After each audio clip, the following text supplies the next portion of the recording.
Good morning. I want to get a visual before I actually start.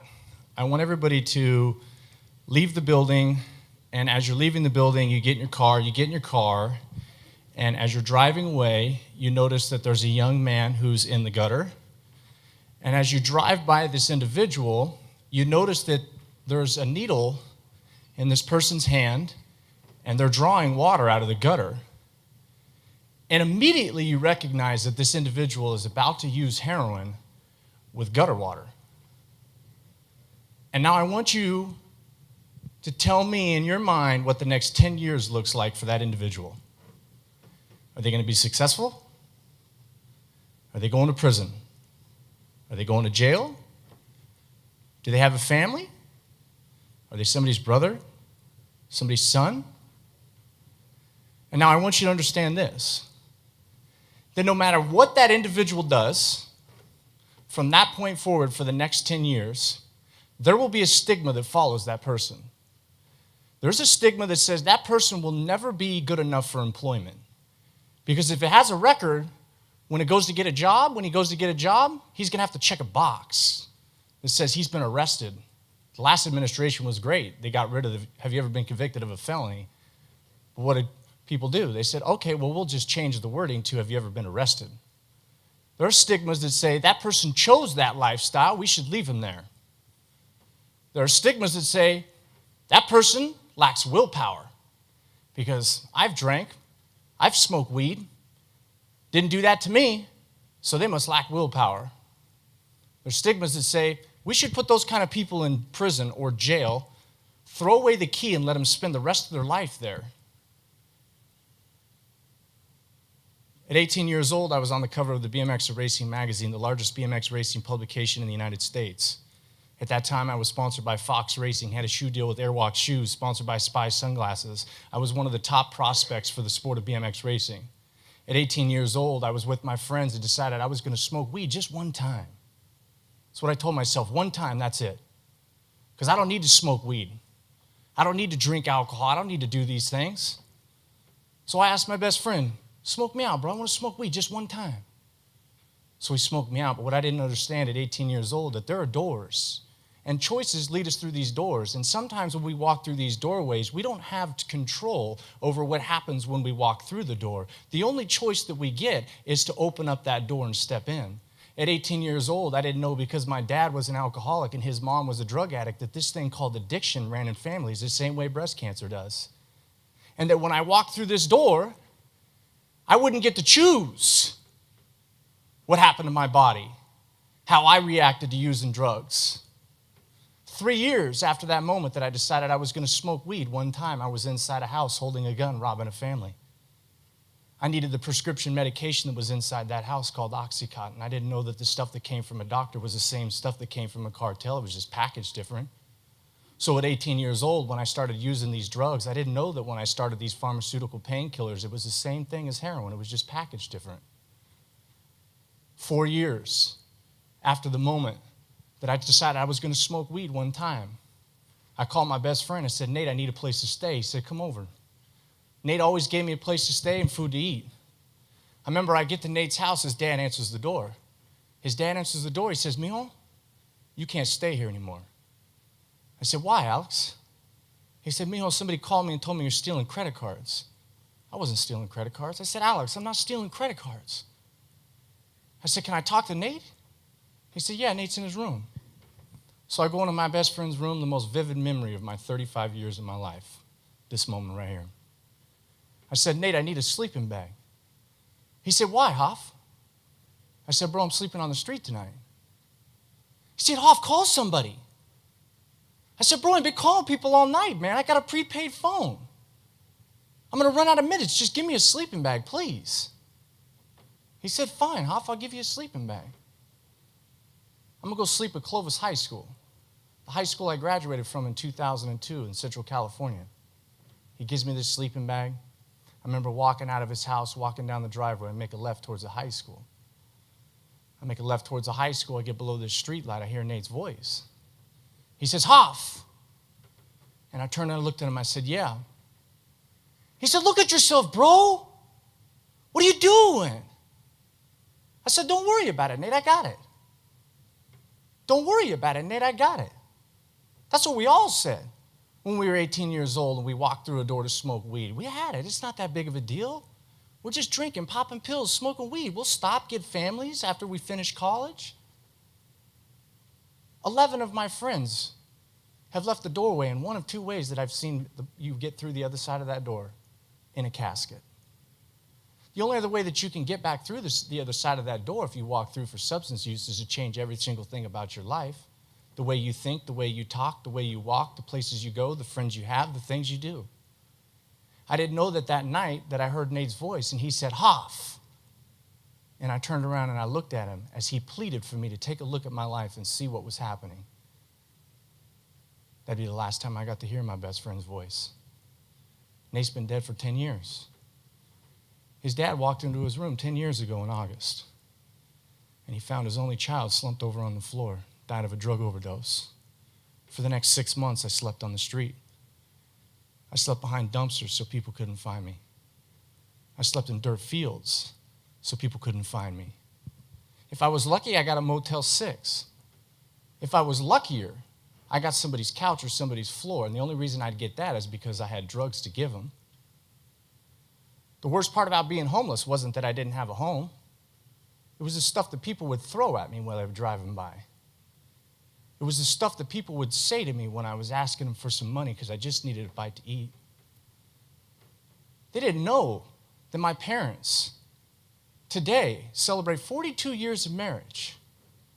At 5 o'clock in the morning when I was a young kid, my dad would take me to Foot Locker to wait for the brand new Jordans to get released.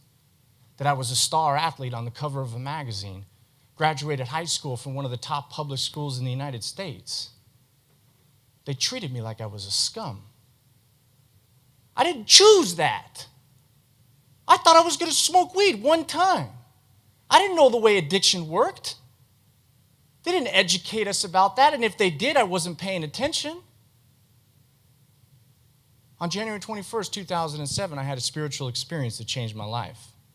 On January 22nd, I was arrested in a home that was up for rent. They violated my felony probation that I was on for that armed robbery charge. 30 days later, I was sentenced to 4.5 years in prison. I remember when I got to prison, I laid down on my prison bunk and I read this quote that became the blueprint of how I live my life today. It said, be careful what you think, because your thoughts become your words. Be careful what you say, because your words become your actions. Be careful what you do, because your actions become your habits. Be careful what you make a habit, because your habits become your character, and your character becomes your destiny.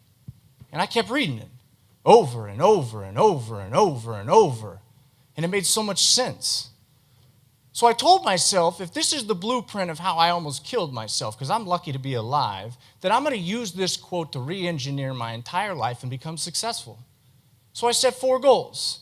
I said, when I get out of here, I'm going to get back on my bicycle, I'm going to race professionally.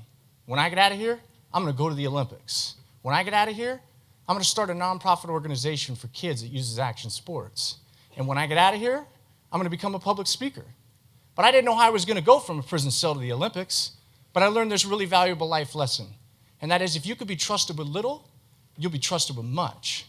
And so I told myself, I need to learn how to brush my teeth every single day, but I need to treat brushing my teeth every single day like it's going to the Olympics. Because if I could be trusted with brushing my teeth and treating it like it's going to the Olympics, then I'll get to the Olympics. So I learned how to brush my teeth every single day, and I pretended it was going to the Olympics. Then I learned how to organize my stuff. After I learned how to organize my stuff, I learned how to make my bed every single day. After I learned how to make my bed every single day, I started learning how to train physically in prison for racing BMX, even though I wasn't going to get to touch my bike for 2 years. The cops would make fun of me.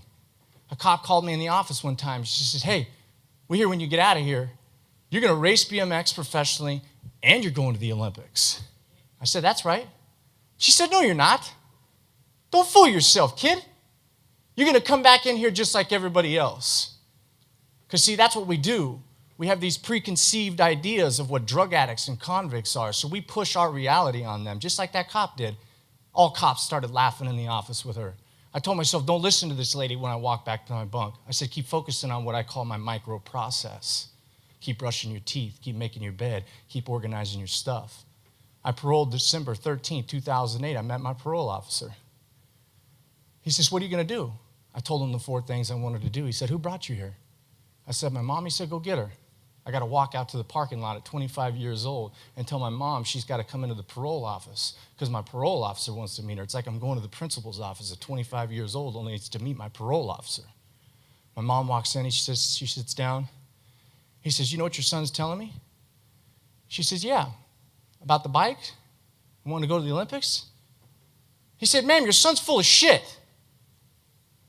Your son's going to go back to prison, and it's going to be your fault for believing the story that your son is telling you.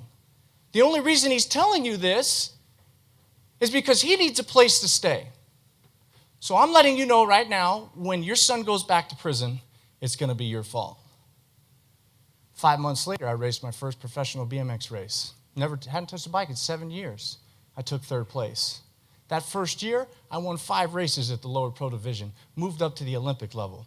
1 year after being back on my bicycle, I was invited to the Olympic Training Center to train with the top athletes in the world. 1 year after getting back on my bicycle and training at the Olympic Training Center, I picked up a microphone.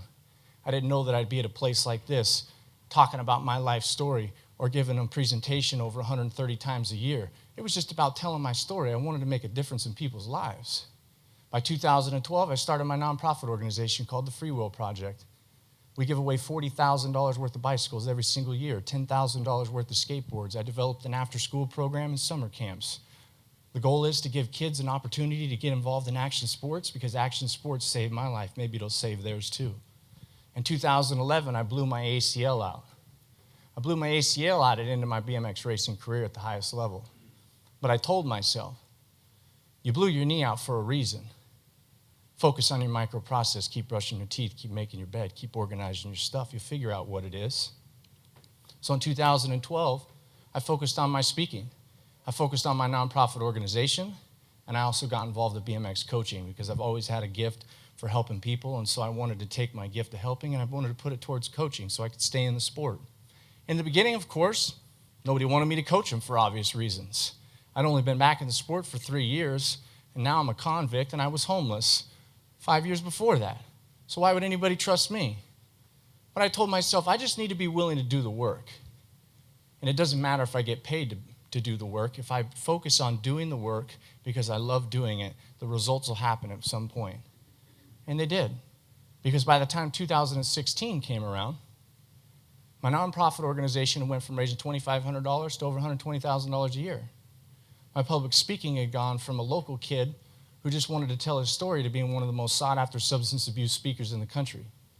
And in 2016, my BMX coaching career had gone from nobody wanted me to coach them to having 2 world champions and 3 national champions under my wing. And in 2016, my top female athlete called me in July. She says, pack your bags, Hoff. We're going to the Olympics. I made it to the Rio Games as a coach. I wanted to go as an athlete, but I focused on my microprocess.